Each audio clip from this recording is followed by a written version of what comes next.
لاکھوں مرنے والوں کی روحیں، لاکھوں شہیدوں کی روحیں آج تم سے پوچھتی ہیں، ہزاروں ماں بہنوں کی روحیں آج تم سے پوچھتی ہیں، ہزاروں معصوم بچوں کی جن کو نیزوں کی نیزے کی نوک پہ لٹکا کر پٹک پٹک کے زمین میں مار دیا گیا۔ مشرقی پنجاب میں 2.5-3 لاکھ سے زیادہ مسجدیں جن میں قرآن پڑھا جایا کرتا تھا، آج جا کے دیکھو گدھے پیشاب کر رہے ہیں، خنزیر بندھے کھڑے ہیں، گوبر پاٹھی پک رہے ہیں، چاروں طرف سے بے ادبی ہو رہی ہے۔ وہ کئی لاکھ مسجدوں کے مینارے تم سے آج کے دن پوچھتے ہیں، اور مسلمانوں یہ تم نے کیا۔ السلام علیکم دوستو، آج پھر سے آپ کی خدمت میں بیان لے کر آیا حضرت مولانا قاری حنیف صاحب رحمۃ اللہ علیہ کا۔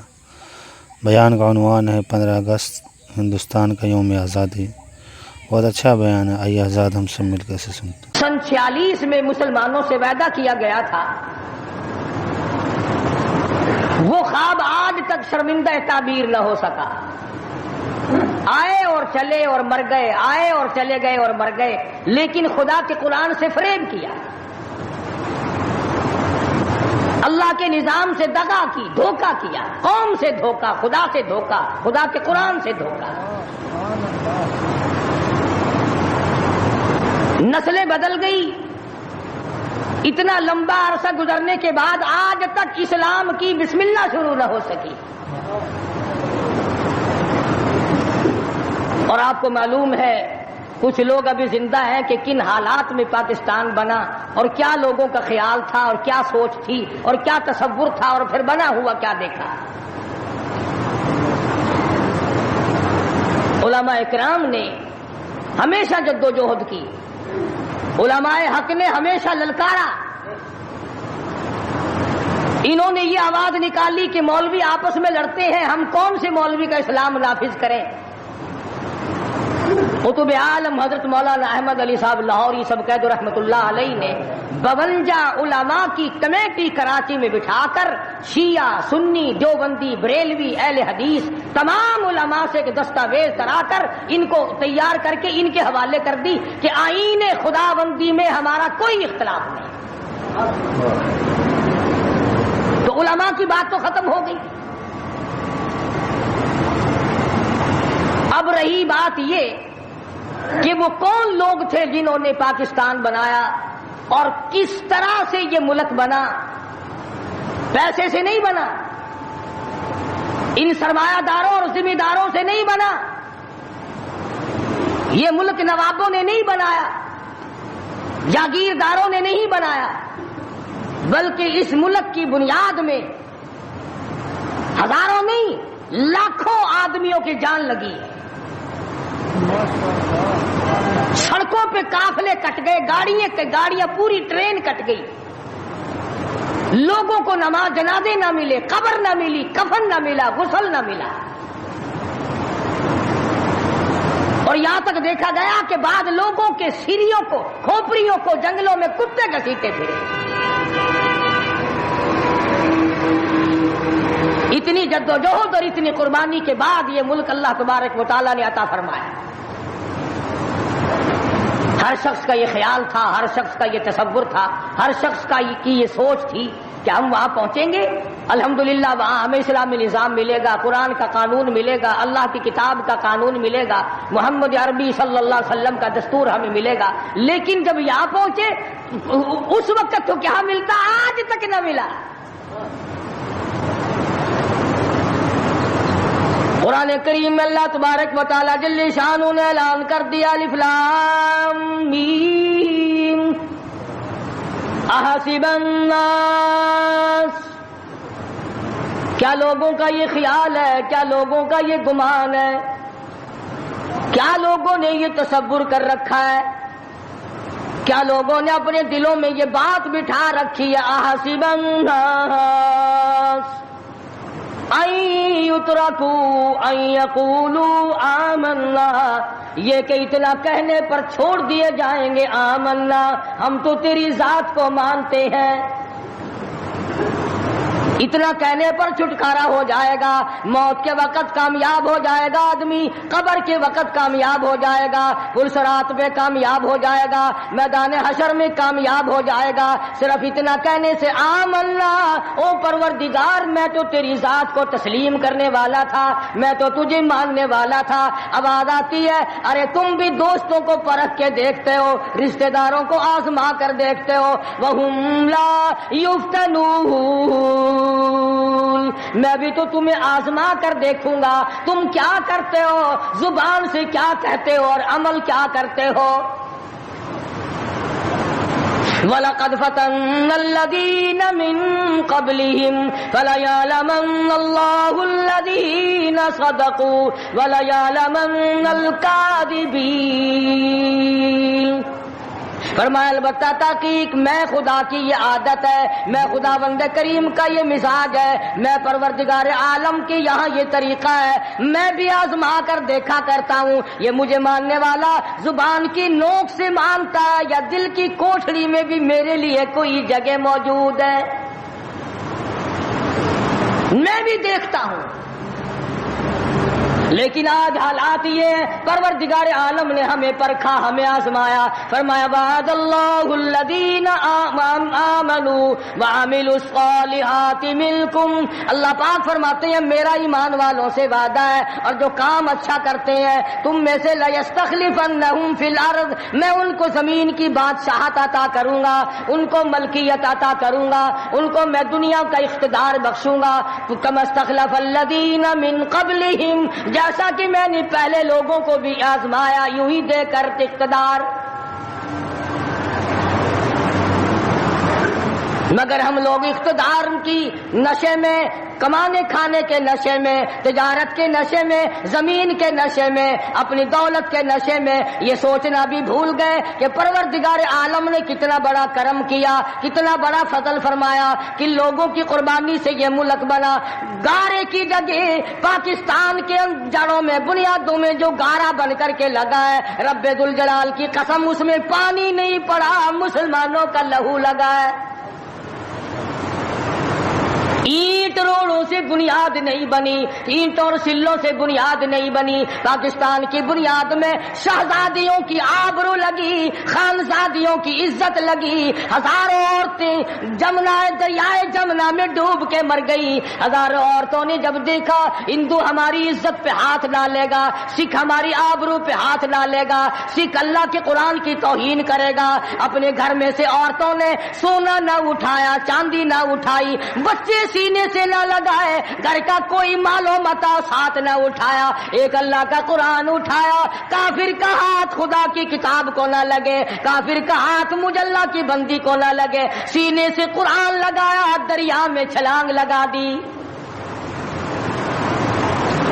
آج ہزاروں لاکھوں عورتوں کی روحیں ہم سے پکار پکار کر کے پوچھتی ہیں، اور تم لوگ او دھوکے بازوں اور فریب کرنے والوں، یہ جشن کیسا، یہ رقص و سرود کیسا، یہ میلہ ٹھیلا کیسا، یہ چراغاں کیسی، یہ ناچ گانا کیسا، یہ ڈول ڈھپڑا کیسا، کس چیز پر تم آمادہ ہو، کس چیز پہ ناز کرتے ہو؟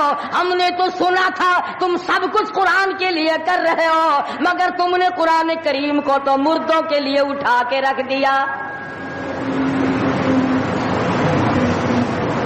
لاکھوں مرنے والوں کی روحیں، لاکھوں شہیدوں کی روحیں آج تم سے پوچھتی ہیں، ہزاروں ماں بہنوں کی روحیں آج تم سے پوچھتی ہیں، ہزاروں معصوم بچوں کی جن کو نیزوں کی نیزے کی نوک پہ لٹکا کر پٹک پٹک کے زمین میں مار دیا گیا۔ مشرقی پنجاب میں 2.5-3 لاکھ سے زیادہ مسجدیں جن میں قرآن پڑھا جایا کرتا تھا، آج جا کے دیکھو گدھے پیشاب کر رہے ہیں، خنزیر بندھے کھڑے ہیں، گوبر پاتھی پک رہے ہیں، چاروں طرف سے بے ادبی ہو رہی ہے، وہ کئی لاکھ مسجدوں کے مینارے تم سے آج کے دن پوچھتے ہیں، اور مسلمانوں یہ تم نے کیا کیا؟ دریائے جمنا کا پانی تم سے سوال کرتا ہے، اور مجھ سے وضو کرنے والے مجاہدین کبھی یوں نہیں کیا کرتے جیسا کہ تم نے اپنی روش کو بنا رکھا ہے۔ اور پھر ویسے بھی ایک گھر میں میت پڑی ہو اور دوسرے گھر میں شادی ہو اور وہ باجا بجائیں تو علاقے کے لوگ یوں کہیں گے یہ بڑے سنگ دل ہیں، یہ بڑے پتھر دل ہیں، یہ بڑے احمق لوگ ہیں، برابر میں موت ہے، برابر میں قضیہ ہے، برابر میں فوتگی ہے اور یہ ناچ رہے ہیں۔ تمہیں کیا معلوم فلسطین کے مسلمان کے ساتھ کیا بن گئی؟ تم آج میلے ٹھیلے کا چکر بناتے پھرتے ہو، جاؤ فلسطینیوں کے پیاس سے مرنے والے بچوں سے جا کے پوچھو۔ اسرائیلی یہودی بدماش کسی طرح سے بھی پیچھے ہٹنے کو تیار نہیں۔ عرصہ گزر گیا، پانی بند کر رکھا ہے، بجلی بند کر رکھی ہے، پریشان ہے مسلمان، خدا کا نام لینے والے لوگ پریشان ہیں۔ فلسطین میں مسلمان کٹ گیا، افغانستان میں مسلمان ذبح ہو رہے ہیں، ایران عراق میں مسلمان کٹ رہے ہیں، ذبح ہو رہے ہیں، سری لنکا جیسا ملک بدھ مذہب رہنے والے لوگ جو کیڑی کو مارنا بھی برا جانتے ہیں مگر مسلمان کو کاٹ رہے ہیں۔ چاروں طرف مسلمان ذبح ہو رہا ہے، چاروں طرف مسلمان کٹ رہا ہے، چاروں طرف مسلمان مرد عورت کٹ رہے ہیں، ذبح ہو رہی ہیں اور ہم بیچ میں کھڑے ہو کر کے ناچیں گے۔ کھیل تماشا اس قوم کا مزاج نہ بناؤ، تماشا دیکھنے والوں تماشا خود نہ بن جانا۔ امام الانبیاء محبوب کبریا حضرت محمد مصطفیٰ صلی اللہ تعالی علیہ وسلم نے ارشاد فرمایا، او لوگو جب کوئی قوم کھیل تماشے میں پھنس جاتی ہے، جب کوئی قوم گانا بجانا اپنی زندگی کا محور بنا لیتی ہے، پھر اس قوم کو زمین پہ بسنے کا حق نہیں رہتا، وہ قوم زمین میں دس جانی چاہیے۔ ایک مر رہا ہے اور ایک رنگریلیاں منا رہا ہے۔ راولپنڈی کے شہری لوگ تنگ، 26 فٹ پانی شہر کی گلیوں سے گزر گئے، کیمپوں میں لوگ پڑے ہیں، تنگ ہیں، مکانات بے شمار منہدم ہو گئے، اور ہم 2 جھنڈی مجھے بھی دینا بھائی، میں نے بھی اپنے سر پہ لگانی ہے، جھنڈی تو لگانی ہے، کبھی بارڈر پہ جا کے تو للکار کسی کو۔ ادھر ایٹم بم بن رہے ہیں، ادھر مسلمانوں کے گلوں پہ چھرے چل رہے ہیں، ہم رنگ برنگی جھنڈیوں کے پیچھے پھر رہے ہیں۔ سال میں 4 موقع بنا دیے قوم کو کھلانے کے، تماشا دکھانے کے کہ تم اسی دھندے میں لگے رہو۔ 10 محرم کا جلوس نکالا کرو، 12 ربیع الاول کا جلوس نکالا کرو، 23 مارچ کا جلوس نکالا کرو، 14 اگست کا جلوس نکالا کرو، سال میں تمہارے لیے 4 دن انتخاب کر دیے تاکہ تم اسی دھندے میں لگے رہو۔ خداوند عالم اتنی بڑی طاقت کا مالک ہے کہ اگر وہ ناراض ہو گیا تو پھر اجتماعی عذاب آئے گا، قومی عذاب نہ آ جائے۔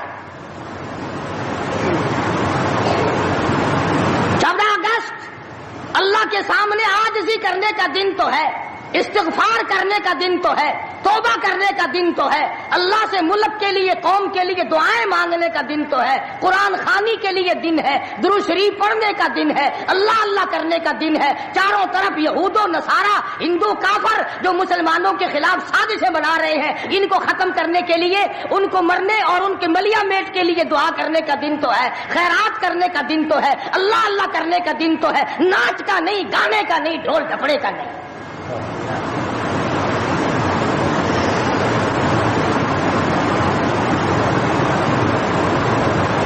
ترقی اس کا نام نہیں کہ فلاں جگہ اونٹوں کی دوڑ ہو گئی، فلاں جگہ گھوڑوں کی دوڑ ہو گئی، فلاں جگہ لوگوں کی دوڑ ہو گئی، فلاں جگہ چھوکروں کی دوڑ ہو گئی۔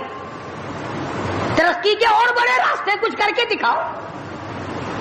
اللہ پاک جل شانہ نے اعلان کر دیا، لوگوں قال ربكم ان يهلك عدوكم ويستخلفكم في الارض فينظر كيف تعملون۔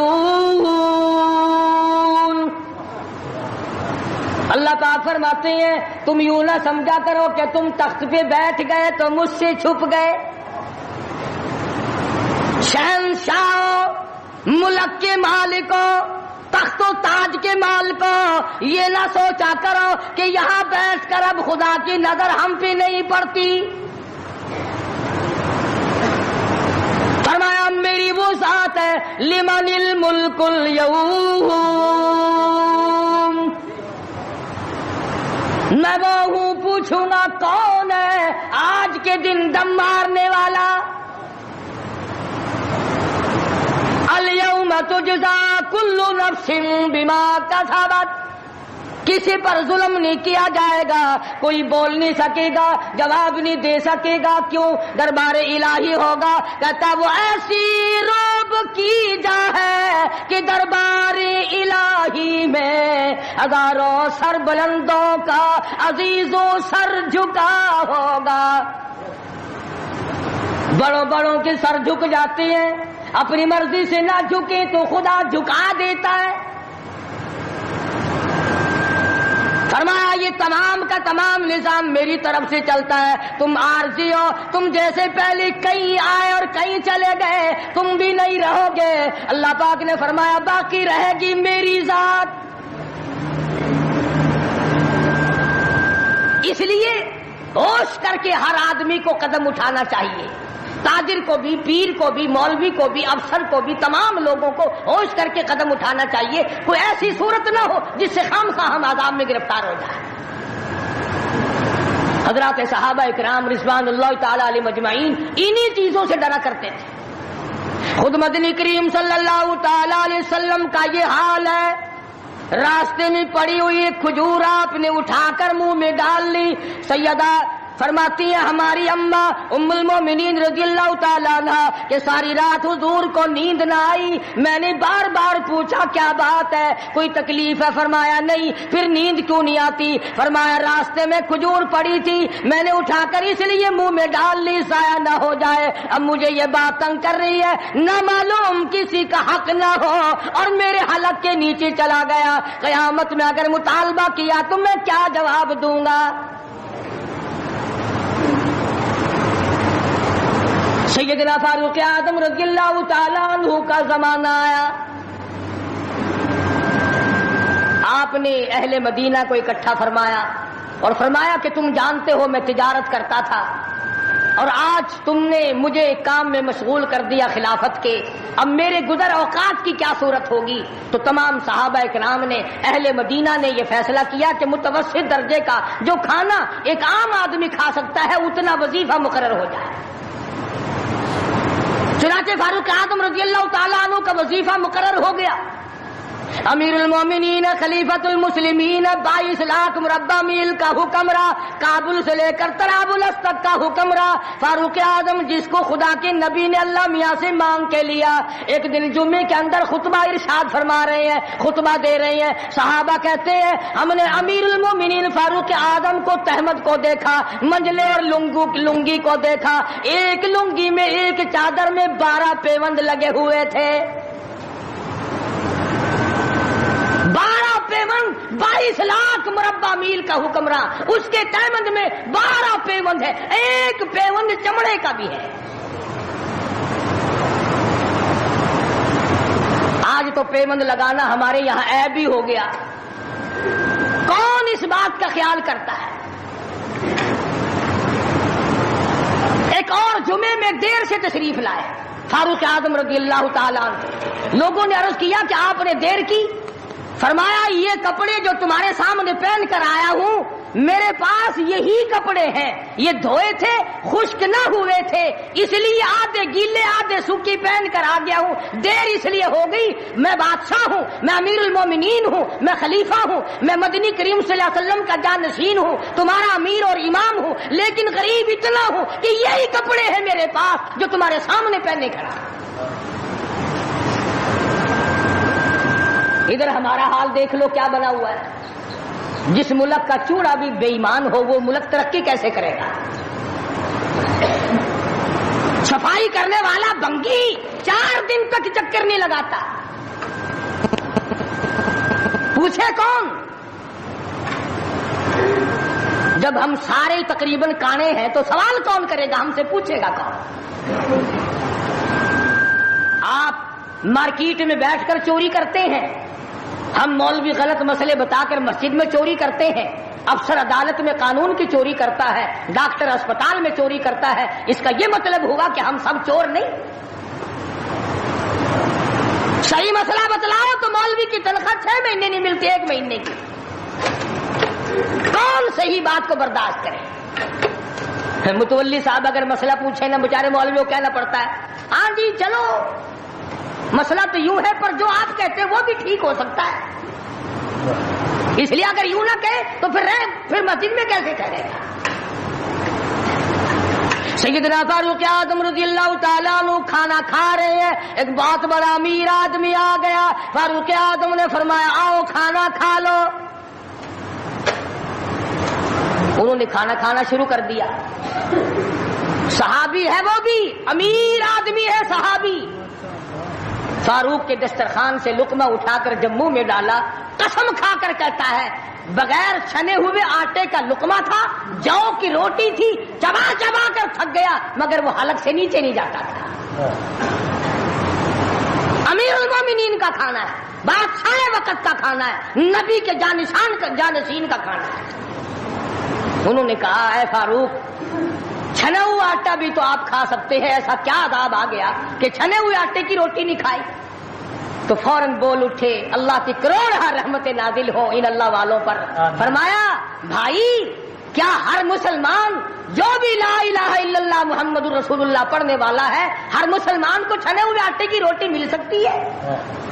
میری حکومت اتنا وزن برداشت کر سکتی ہے کہ ہر آدمی کو چھنے ہوئے آٹے کی روٹی ملے؟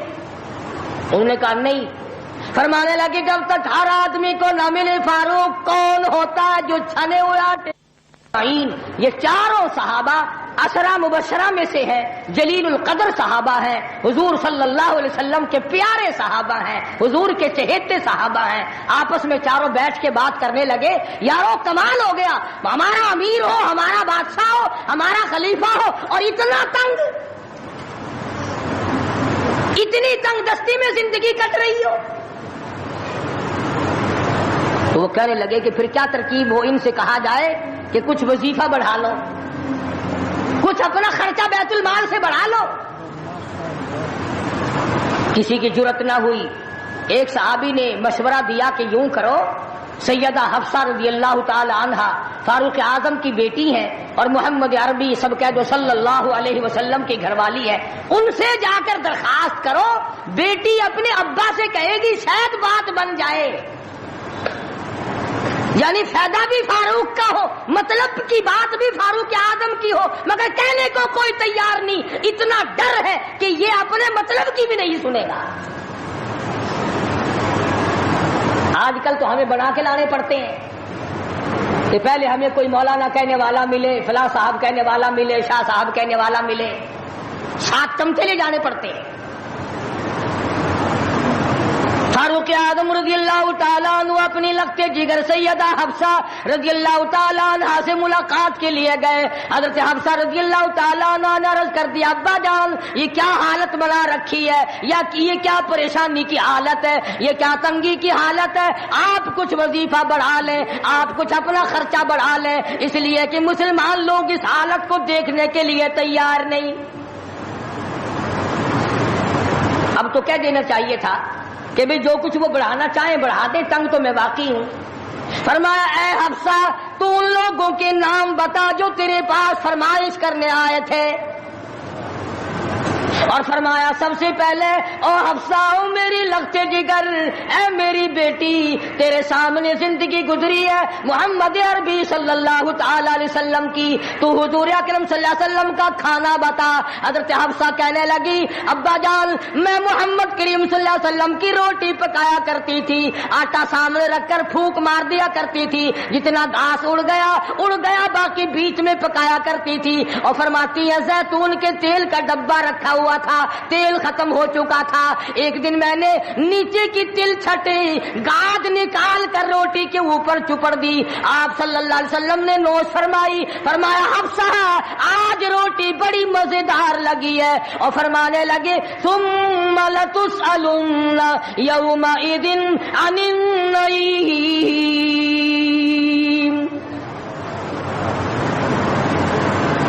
فاروق اعظم رضی اللہ تعالیٰ عنہ فرمانے لگے اے حفصہ میرے تیرے نبی نے میرے تیرے محبوب نے دنیا میں یہ کھانا کھایا ہو اور میں ان سے الگ کھانا تلاش کروں میری ان کی ملاقات کیسے ہوگی؟ اور فرمایا اے حفصہ بستر بتا محمد کریم صلی اللہ تعالی علیہ وسلم کا. فرمانے لگی ایک ٹاٹ کی لمبی ساری چادر بنی ہوئی تھی. دوپہر گرمی میں اس کو 4 طے کر کے بچھا لیا جاتا تھا, سردیوں میں آدھا نیچے آدھا اوپر اوڑھ لیا جاتا تھا. فاروق اعظم رونے لگے حفصہ محمد کریم صلی اللہ علیہ وسلم اس حالت میں رخصت ہو گئے. اور پھر آپ نے پوچھا اے حفصہ آخری وقت میں مدنی کریم صلی اللہ علیہ وسلم کے بدن مبارک پہ لباس کیسا تھا؟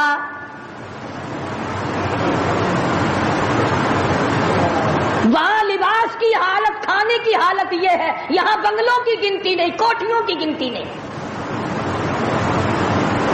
اور یہ نہیں سوچتے اگر عذاب آ گیا تو یہ بنگلے یہ کوٹھیاں نہیں بچا سکیں گی. یہ رشوت بٹور کر کے محل بنانا یہ تو کبھی بھی کام نہیں آئے.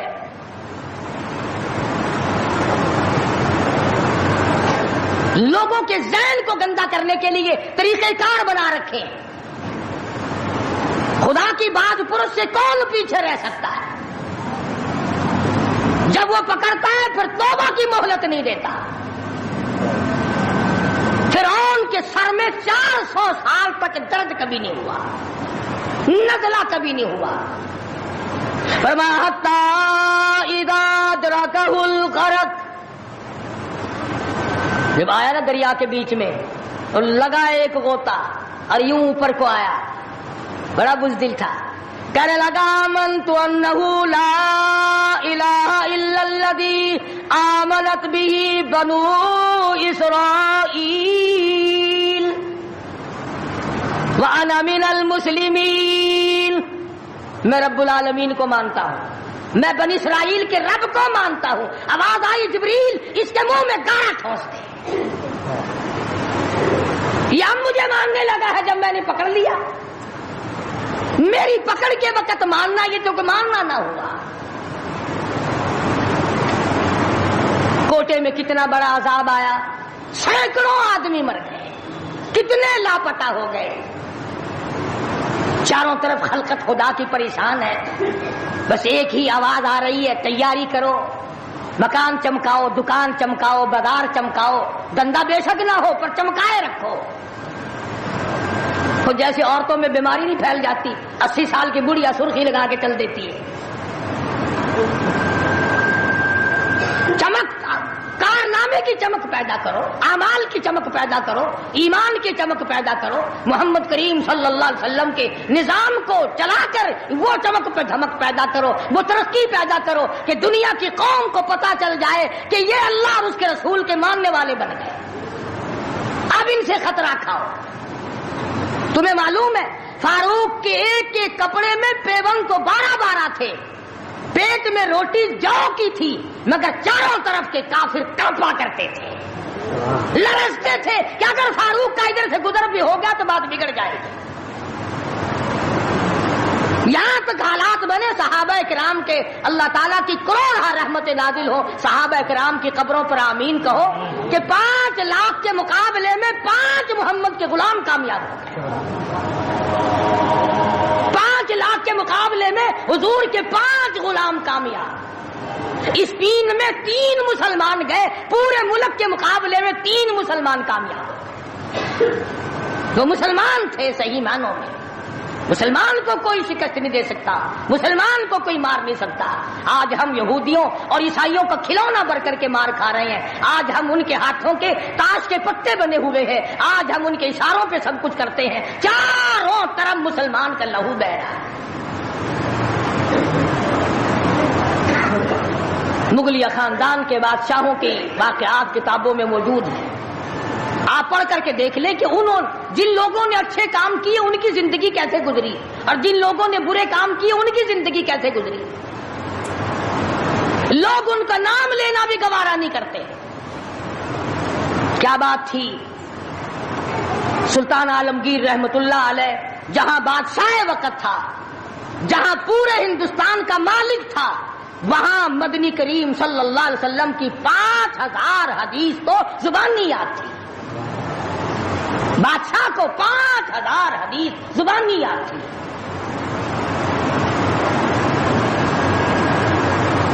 سلطان صلاح الدین خلجی رحمہ اللہ بادشاہ گزرا ہے. ہمارے یہاں عربی مدارس میں ہدایہ کتاب پڑھائی جاتی ہے 2 سال میں. پڑھنی آتی ہے سمجھی تو کیا جائے گی. سلطان صلاح الدین خلجی بادشاہ ہو کر مکمل ہدایہ زبانی یاد تھا. زبانی یاد تھا. عالمگیر بادشاہ کی فوج کا جو کمانڈر تھا وہ اتنا بڑا عالم تھا کہ آج بھی شرح عقائد وغیرہ اور امور عامہ اور میر زاہد وغیرہ جو کتابیں ہیں منطق کی اور طرح طرح کی، یہ تمام عالمگیر کی فوج کے کمانڈر کی لکھی ہوئی ہیں. اللہ والے تھے. اور حد یہاں تک ہو گئی کہ مغلیہ خاندان کی ایک لڑکی ہے سلیمہ سلطانہ، اس نے قرآن مجید کی ترجمے کی تفسیر کی کتاب مانگی. ملا عبد القادر بدایونی انچارج ہے کتب خانے کا، کتاب گم ہو گئی تو لڑکی نے باپ سے لڑ کر جائیداد ضبط کرا دی کہ قرآن کی تفسیر کی کتاب کتب خانے سے کیوں گم ہوئی. اتنا بڑا علم کا قدر تھا لوگوں کے دلوں میں. اور محمد کریم صلی اللہ علیہ وسلم کے دین کو لوگ بادشاہ مانا کرتے تھے، وزیر مانتے تھے، سفیر مانتے تھے، درویش و قلندر مانتے تھے. عوام کے تمام جذبات جو تھے وہ اسلام کے صحیح احساسات کے مطابق تھے. تو میں عرض کر رہا تھا یہ کسی کا گلہ نہیں، یہ کسی کا شکوہ نہیں، کسی کو گالیاں دینا مقصود نہیں.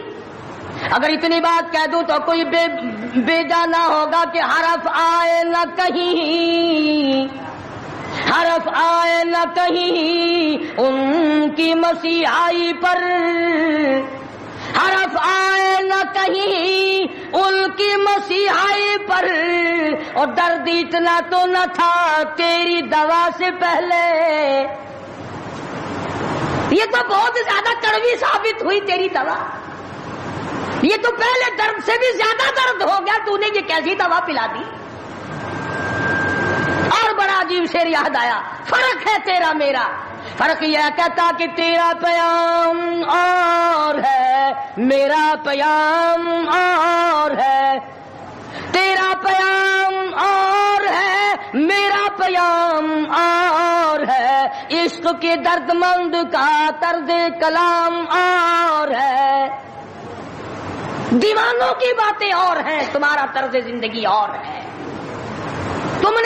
ہم نے صحابہ سے طرز زندگی سیکھا، ہم نے محمد عربی صلی اللہ علیہ وسلم سے طرز زندگی سیکھا، ہم نے عمر بن عبدالعزیز سے طرز زندگی سیکھا، ہم نے سلطان عالمگیر سے سیکھا، سلطان صلاح الدین خلجی سے سیکھا، ہم نے شمس الدین التمش سے سیکھا. تم نے طرز زندگی انگریز سے سیکھا. کب تک انگریز کے ترقی کے وارث بنو گے؟ انگریز کا لعنتی قانون کیوں پیارا لگتا ہے؟ وہی رسم و رواج، وہی طریقہ کار. کچھ کم تو ہوگی، ورنہ اب بھی کئی لوگ گلے میں پھانسی لٹکا کے چلتے ہیں اور فخری انداز میں چلتے ہیں کہ میرے گلے میں پھانسی لٹکی ہوئی ہے. جو لباس یہودی کا ہے، جو لباس ایک عیسائی کافر کا ہے، وہ مسلمان کے لیے زیب نہیں، کامیابی کا ضامن نہیں ہو سکتا. 4 دن نماز کا مذاق اڑایا گیا تھا 2 سال پہلے. دفتروں میں صفیں بچھی، لوٹے آئے، یار لوگ اٹھ کے چائے کے لیے جانے لگ گئے. ارے بھی آؤ نا نماز پڑھو. انہوں نے کہا یار تم پڑھو، ہم ابھی آتے ہیں. 4 دن کی نماز.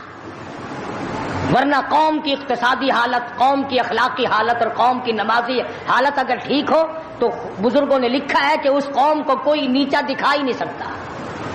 3 چیزیں پیدا کرو: قوم کی نمازی حالت سدھارو، قوم کی اخلاقی حالت سدھارو، قوم کی اقتصادی حالت سدھارو.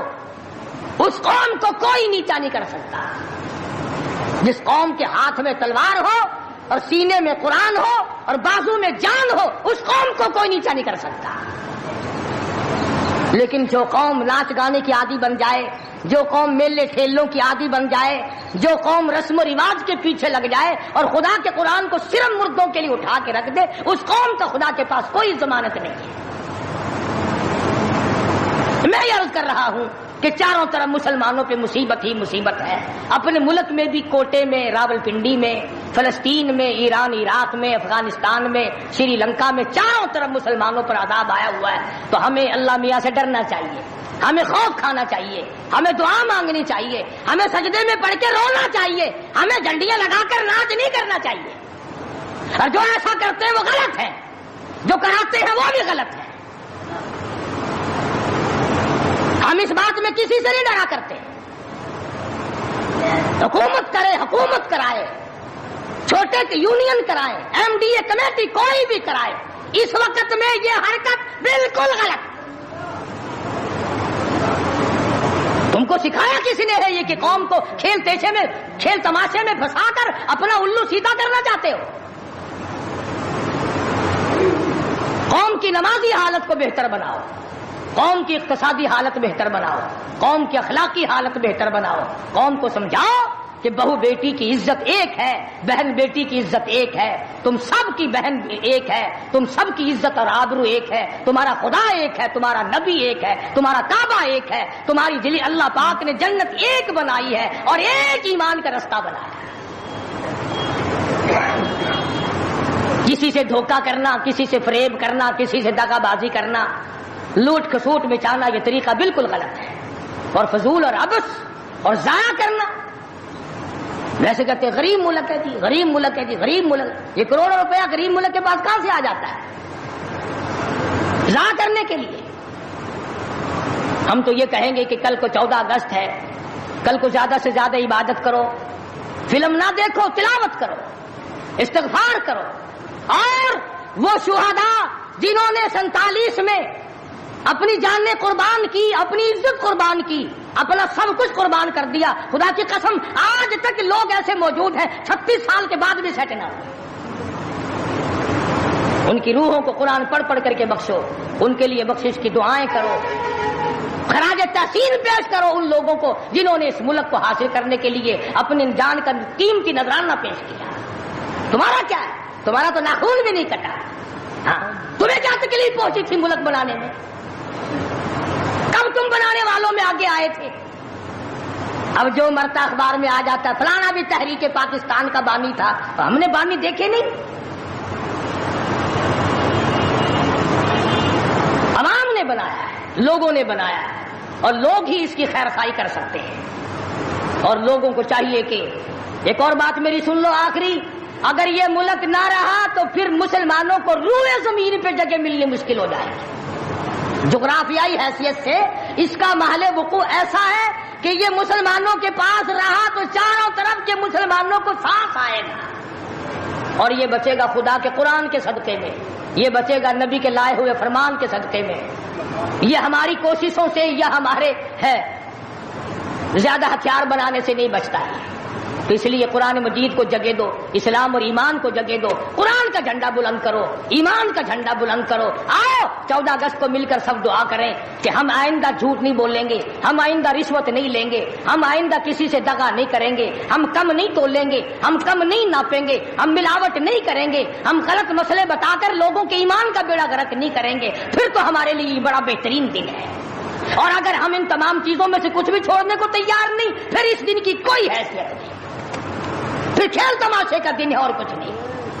خدا بند عالم نے صاف لفظوں میں فرما دیا کہ ان یترکوا ان یقولوا آمنا، کہ صرف اتنا کہنے پر نجات نہیں ہے کہ اے خدا ہم تیرے ماننے والے ہیں، بلکہ اس کہنے کے بعد اس کے پورے فرمان کو ماننا پڑے گا.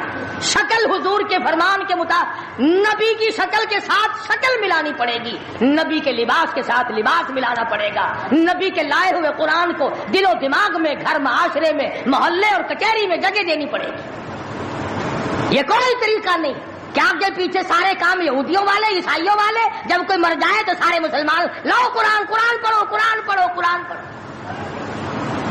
تو قرآن بھی کہتا تو ہوگا کہ مرے بغیر میرا بھی کہیں ٹھکانا ہی نہیں، جب کوئی مر جائے تو پھر راستہ ملتا ہے. تو ایسی صورت میں ہم مسلمانوں کو بڑا سوچ کے چلنا چاہیے. مسلمانوں اپنی تاریخ پڑھا کرو، احمد شاہ ابدالی کی تاریخ پڑھو، شہدائے بالاکوٹ کی تاریخ پڑھو، مغلیہ خاندان کے بہادروں کی تاریخ پڑھو کہ وہ کیسے لوگ تھے، عمر بن عبدالعزیز کی تاریخ پڑھو، سیدنا خالد بن ولید کی تاریخ پڑھو، سیدنا امام حسین رضی اللہ تعالیٰ عنہ کی تاریخ پڑھو، حضرت علی رضی اللہ تعالیٰ عنہ کی تاریخ پڑھو۔ ہمارے جو اسلاف تھے وہ بہت کچھ تھے، اور خدا کی قسم دنیا نے ان کو مانا ہے۔ تم بھی مان جاؤ کامیاب ہو جاؤ گے۔ پوری دنیا نے ان کو، جنہوں نے ان کی اقتدا نہیں کی، انہوں نے بھی مانا کہ صحیح یہ تھے، ہم غلطی پہ تھے۔ اللہ کے نیک برگزیدہ بندے، مقبول ترین بندے، اللہ والے، اللہ کے ولی، بزرگان دین رحمہم اللہ علیہم اجمعین کے واقعات اور مختصر سے حالات اس نیت سے عرض کر رہا تھا کہ ہمیں بھی اپنے گریبان میں جھانکنے کا موقع ملے، ہم لوگ بھی یہ سوچیں کہ یہ اللہ والے تھے، پیٹ بھی تھا، نفس بھی تھا، بیوی بھی تھی، بچے بھی تھے، پیاس بھی لگتی تھی، بھوک بھی لگتی تھی، کپڑا بھی درکار تھا، سردی گرمی بھی آتی تھی، ان لوگوں نے اللہ کی رضا کیسے حاصل کی؟ نیت میری کسی کی تردید مقصود نہیں، سمجھانے کے لیے کہتا ہوں، جیسے سڑک پہ پیدل آدمی چل رہا ہو اور پاس سے کار گزرتی ہے تو دل میں خیال آتا ہے کہ میرے پاس بھی کار ہوتی۔ ان اللہ کے نیک بندوں کو دیکھ کر میں اور آپ کیوں نہیں سوچتے کہ میں بھی اللہ کا نیک بندہ بن جاتا؟ کوٹھی بنگلہ دیکھ کر، لمبا چوڑا کاروبار کارخانہ دیکھ کر آدمی کے دل میں آتا ہے یارو یہ کارخانے دار ہے، میں اس کا مزدور ہوں۔ تیرے دل میں یہ بات کیوں نہیں آتی کہ میں نماز بھی نہیں پڑھتا اور فلانا ساری رات سویا ہی نہیں؟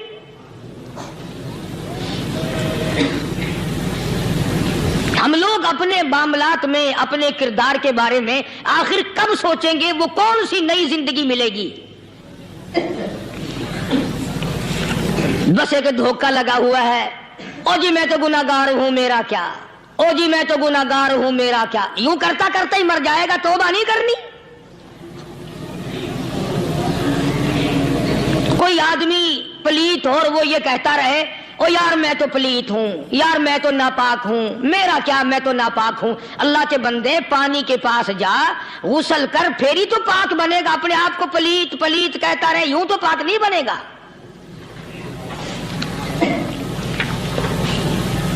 یہ اللہ والے جو ہوتے ہیں آدمی کے اندر کو ٹھیک کرتے ہیں۔ جیسے ڈاکٹر کہتا ہے کہ اگر بلڈ پریشر کے مریض ہو تو نمک نہ کھاؤ، شوگر کے مریض ہو تو میٹھا نہ کھاؤ، بادی کے مریض ہو تو آلو نہ کھاؤ۔ اللہ والا کہتا ہے اگر تمہارے اندر شرک کی بیماری ہے تو خدا کے دروازے کے سوا کہیں نہ جاؤ۔ اللہ والے اندر کا علاج کرتے ہیں، روحانی علاج کرتے ہیں، اس بیماری کا علاج کرتے ہیں جو قبر میں کام آئے گی۔ جب اللہ والوں کی مجلس میں بیٹھو گے تو وہ تمہیں یہ بتائیں گے کہ نبی کی سنتوں کے پھول چھوڑ کر بدعت کے کانٹوں کی طرف نہ جاؤ۔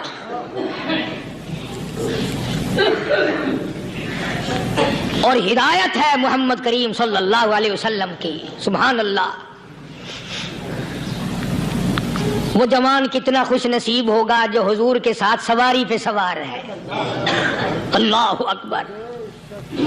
سیدنا معاذ بن جبل رضی اللہ تعالیٰ عنہ کی ذات اقدس ہے، جس سواری پہ محمد عربی صلی اللہ تعالی علیہ وسلم سوار ہیں، اسی سواری پہ صحابی بھی سوار ہے، آپ کے پیچھے سوار ہے۔ آپ نے 3 مرتبہ ارشاد فرمایا یا معاذ۔ وہ کتنا مقدروں والا جوان ہوگا جس کا نام آقا کے پیارے پیارے منہ سے نکلا۔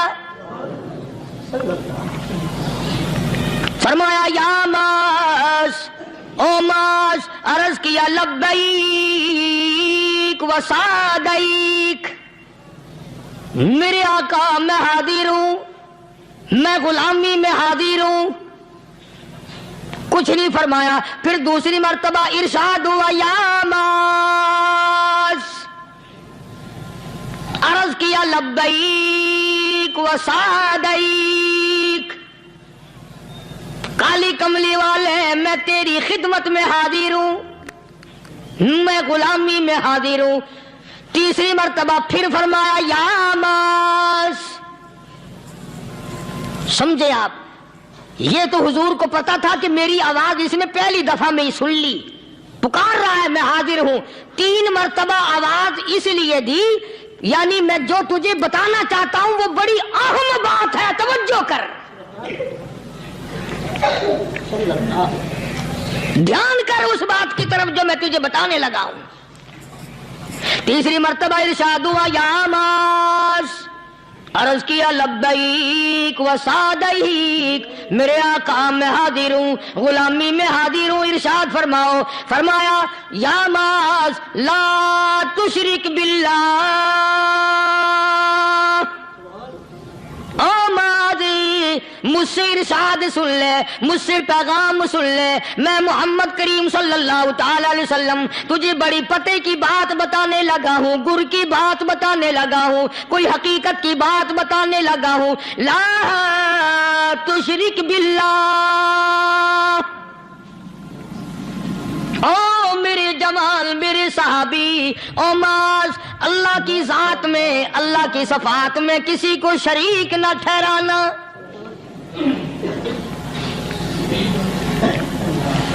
کسی کو بگڑی بنانے والا نہ سمجھنا، کسی کو پریشانی دور کرنے والا نہ سمجھنا، زندہ کرنے والا، مارنے والا، فقیر بنا دینے والا، فقیر کو شہنشاہ بنا دینے والا اس کے سوا کوئی نہیں۔ چلو ہو گئی بات، فرما دیا آپ نے کہ شرک نہ کرنا۔ اب ہماری بات سنو، ابھی حدیث کا جملہ باقی ہے جو محمد عربی صلی اللہ علیہ وسلم کی زبان مبارک سے نکلا، اہم بات باقی ہے، ٹھیک ہے فرما دیا، لیکن اب سوال کرو سرکار مدینہ صلی اللہ علیہ وسلم سے کہ جی اگر کوئی مصیبت کی وجہ سے کر بیٹھے، اگر کوئی پریشانی کے عالم میں آ کے کر بیٹھے، کوئی دکھوں کا مارا ہوا کر بیٹھے، تو صاف فرما دیا، فرمایا او ماز ان قتلتا، اگرچہ تجھے قتل کر دیا جائے، تیرا ٹکڑا ٹکڑا کر دیا جائے، تیرا قیمہ بنا دیا جائے، اس سے بھی سخت بات آگے فرمائی او حرقتا، چاہے تجھے جلا کر خاک کر دیا جائے، تیرا قیمہ بنا دیا جائے، تجھے جلا کر راکھ بنا دیا جائے، کسی حال میں بھی تجھے شرک کرنے کی اجازت نہیں۔ اور ایک اور بات میرے سے سن کر پکا کے لے جاؤ، چوری کرنے والا ساری عمر چوری کرتا ہے، لیکن کبھی ایسا دن اس کی زندگی میں نہیں آیا ہوگا جب وہ یہ کہے کہ میں عبادت کر رہا ہوں۔ لاکھ چوری کی ہو، یہ کہے گا کہ میں گناہگار ہوں، چوری کا اپن چلو تمہارے منہ پہ نہیں کہے گا، دل میں کہے گا۔ زنا کرنے والا کبھی نہیں کہتا کہ میں گناہ نہیں کرتا، شراب پینے والا کبھی نہیں کہتا کہ میں گناہ نہیں کرتا، حرام کھانے والا، رشوت لینے والا کبھی نہیں کہتا کہ میں گناہ نہیں کرتا۔ شرک ایسا گناہ ہے، ایسی گمراہی ہے، اس کو بندہ گناہ سمجھ کر نہیں، عبادت سمجھ کے کرتا ہے۔ اور ارشاد فرمایا محمد عربی صلی اللہ علیہ وسلم نے کہ شرک کرنے والے کو توبہ کی توفیق نہیں ہوتی، وہ اس کو برا سمجھے تو توبہ کرے، جب وہ اس کو برا سمجھتا ہی نہیں تو گناہ سمجھتے ہی نہیں تو توبہ کائے کی کرے گا وہ۔ میں عرض کر رہا تھا کہ یہ جو اولیاء کرام ہیں، بزرگان دین ہیں، اللہ والے ہیں، یہ شرک کی لعنت سے آدمی کو بچانے کے لیے ساری زندگی کوشاں رہتے ہیں۔ حدیث پاک میں آتا ہے، ارشاد فرمایا محمد کریم صلی اللہ علیہ وسلم نے کہ جب آدمی گناہ کرتا ہے، فرمایا ان فی الجسد لمضغۃ اذا صلحت صلح الجسد كله واذا فسدت فسد الجسد كله الا وهي القلب او كما قال النبي صلی اللہ علیہ وسلم۔ ارشاد فرمایا آدمی کے بدن میں ایک گوشت کا ٹکڑا ایسا ہے کہ جب وہ ٹھیک ہو جائے تو سارا بدن ٹھیک ہو جاتا ہے، جب وہ بگڑ جائے تو سارے بدن کا نظام بگڑ جاتا ہے۔ الا وہی القلب، سرکار مدینہ صلی اللہ علیہ وسلم نے فرمایا وہ دل ہے۔ دل آدمی کا سنور جائے تو سارا کچھ سنور گیا، دل بگڑ گیا تو سب کچھ بگڑ گیا۔ ریاکاری دل سے پیدا ہوتی ہے، تکبر دیکھنے میں نہیں آتا، دل میں پیدا ہوتا ہے، فخر دل میں پیدا ہوتا ہے، عجب اور خودبینی دل میں پیدا ہوتی ہے۔ تو آقا مدنی صلی اللہ علیہ وسلم نے فرمایا کہ آدمی کا دل جو ہے وہ سفید ہوتا ہے، بالکل سفید ہوتا ہے۔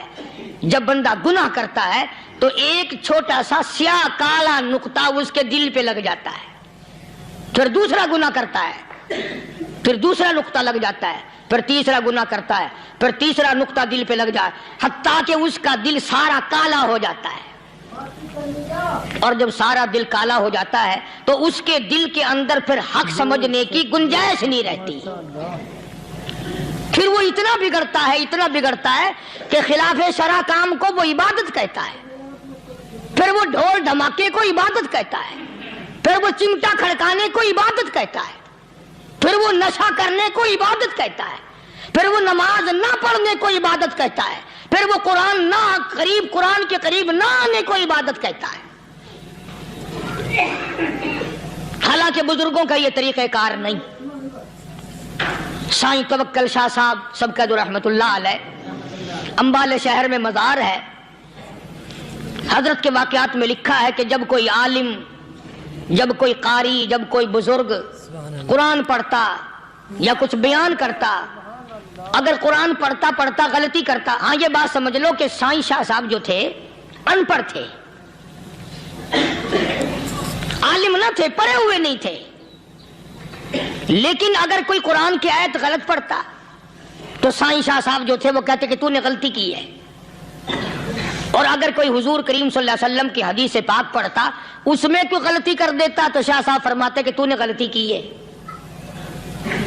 تو ایک دن مولویوں نے، عالموں نے، قاریوں نے مشورہ کر لیا اور کہنے لگے آؤ شاہ صاحب سے پوچھیں گے کہ ان کو، یہ پڑھے ہوئے تو ہے نہیں، ان کو پتہ کیسے چلتا ہے، آیت غلط پڑھی گئی یا حدیث پاک غلط پڑھی گئی، ان کو پتہ کیسے چلتا ہے؟ تو اللہ والے کی خدمت میں پہنچے اور جا کے یہ سوال کر دیا، اللہ والے سے یہ سوال کر دیا۔ آپ سب سبحان اللہ کہو تو میں آگے جواب بتاؤں۔ اللہ اکبر، اللہ اکبر، کیا شان ہے اللہ والوں کی۔ فرمایا تم نہیں جانتے جب کوئی قاری قرآن صحیح پڑھتا ہے، عالم حدیث پاک صحیح بیان کرتا ہے، میں دیکھتا ہوں، میری آنکھوں کو نظر آتا ہے، اس کے سر سے لے کر آسمان تک نوری فرشتوں کی قطار بند جاتی ہے۔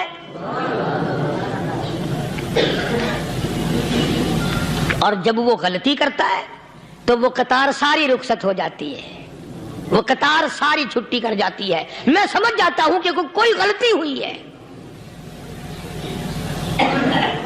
یہ ہے اللہ والوں کی باتیں جو ہم لوگوں کے کام آنے والی ہیں، جو ہمارے سوچ و بچار کی ہیں، جو ہمارے کرنے کی ہیں، کہ کتنے دن ان حضرات کو فاقے کرنے پڑے، مصیبت جھیلنی پڑی، پریشانی اٹھانی پڑی تو پرواہ ہی نہیں کرتے تھے۔ مخلوق سے سوال کرنا ان حضرات کے یہاں بہت بری بات تھی۔ بلکہ نفحۃ الیمن ایک عربی کورس کی کتاب ہے، درس میں پڑھائی جاتی ہے عربی مدرسوں میں۔ ہم نے جب سبق پڑھتے تھے تو ایک واقعہ پڑھا تھا کہ کسی پہاڑ کی غار میں ایک اللہ والا رہتا تھا اور اللہ کرتا تھا ہر وقت، اللہ کی طرف سے کھانا آ جاتا تھا اور وہ کھا لیا کرتا تھا۔ تو خدا امتحان بھی کرتا ہے، آزمائش بھی کرتا ہے، دعا کیا کرو اللہ ہماری آزمائش نہ فرمائے، ہم لوگ آزمائش کے قابل کہاں ہیں۔ تو اللہ پاک نے جب اس اللہ والے کی آزمائش فرمائی تو 3 دن تک کھانا نہ آیا، 3 روز تک کھانا نہیں آیا۔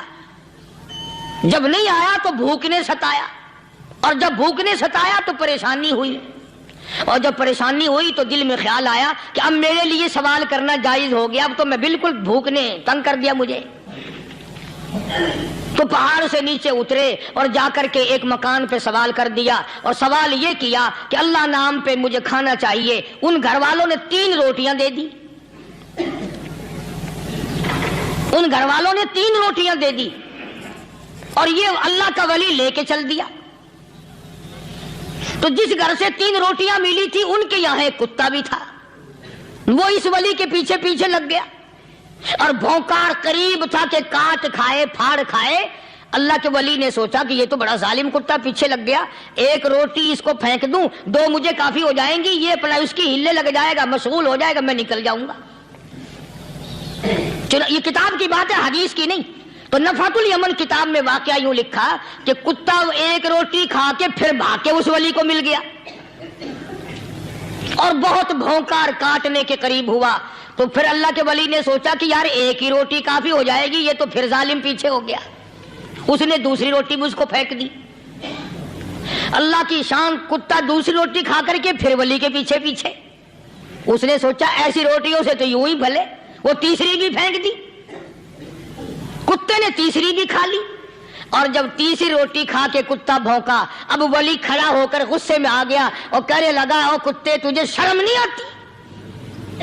عربی کا لفظ ہے وَمَا عَدِيمُ الْحَيَا، اور بغیرت کمینے، تیرے مالک نے 3 روٹیاں دی تھی، جس دروازے پہ تو رہتا تینوں کھا لی پھر بھی بھونکتا ہے۔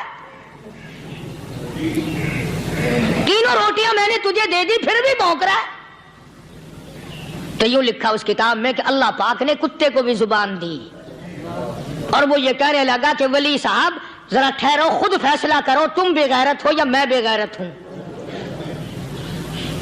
فیصلہ جناب کریں، میں کتا ہوں، آپ ولی ہیں، جنت کے کھانے کھائے، ارے 3 دن نہ ملا تو آدمی کے دروازے پہ آ کے ماتھا گھسایا، جھولی پھیلائی، بھیک مانگی، مجھ سے قسم لے لو میں کتا ہوں، کئی مرتبہ 8 دن ٹکڑا نہیں ملتا، قسم لے لو اس دروازے کے سوا کبھی کسی دوسرے دروازے پہ نہیں گیا میں۔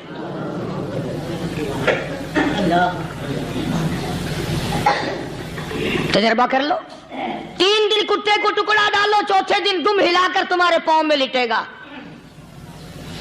ساری عمر گزر گئی اس مالک کا دیا ہوا کھاتے ہوئے پیتے ہوئے، آج بھی تجھے اس مالک کا دروازہ سمجھ نہیں آیا۔ پانی وہ پلاتا والذی ہوا یطعمنی ویسقین وَإِذَا مَرِضْتُ فَهُوَ يَشْفِينِ۔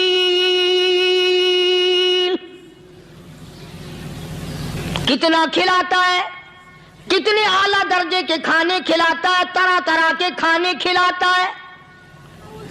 سبحان اللہ۔ پالا اس نے، سنبھالا اس نے، زندگی اس نے دی، اولاد اس نے دی، خوبصورت بیوی اس نے دی، گھر آباد اس نے کیا، تھوڑی سی پریشانی آ گئی، اب جا کے قبر کے سامنے جھکا کھڑا ہے، اس مالک سے میرا کام نہیں چلا، او 4 گز زمین میں پڑنے والے، تو میری حاجت روائی کر دے۔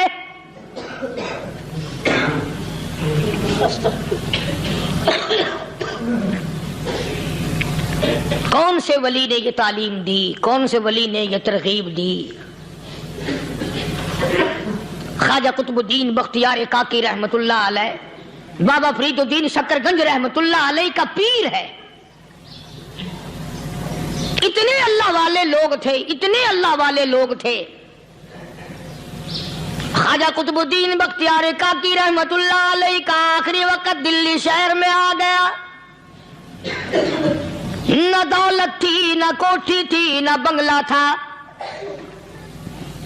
فقیری، ہائے ہائے، عجیب بادشاہت ہوتی ہے ان لوگوں کی، بادشاہ ان کے دروازوں پہ آیا کرتے تھے۔